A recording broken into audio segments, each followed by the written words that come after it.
موت کے وقت مطلوب کیفیت۔ حضرت انس رضی اللہ عنہ فرماتے ہیں کہ رسول اکرم صلی اللہ علیہ وسلم ایک نوجوان کے پاس تشریف لائے اور وہ مرنے کے قریب تھا۔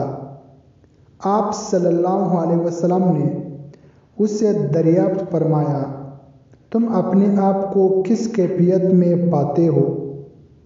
اس نے عرض کیا کہ اے اللہ کے رسول، میں اللہ کی رحمت کی امید کرتا ہوں اور اپنے گناہوں سے خوف کھاتا ہوں۔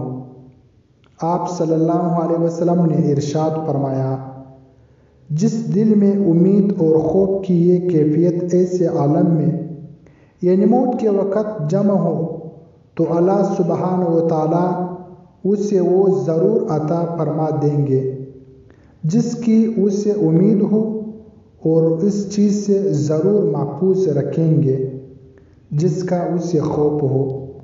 بحوالہ سنن ابن ماجہ، حدیث نمبر 4261۔